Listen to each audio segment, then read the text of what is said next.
Arsenio Boyagpoon is a well-known bodybuilder from Kuwait who achieved a big victory in 2013 when he won the Mr. Asia Pacific International Amateur Championship. This competition brought together many skilled bodybuilders from different countries, but Arsenio stood out and proved he was the best. Besides his success in bodybuilding, he also had a career in acting, appearing in 21 films between 1992 and 2001. He is also an actor, stuntman who appeared in several films much like action movies in the late 90s and early 2000s as a goon or henchman. His achievements in both sports and entertainment show that he is a talented individual with a diverse set of skills. The 40-year-old Ampoon, a multi-titled bodybuilder, is currently based in Kuwait where he works as trainer at the Platinum Gym.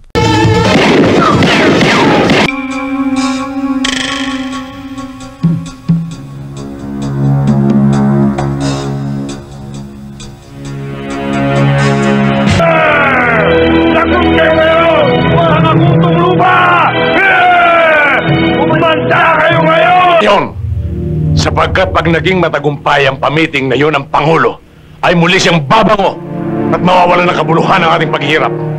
Sinabi ko naman sa'yo ayokong nakakatikim ng talo. Nalilitan ka ba sa katawan ko?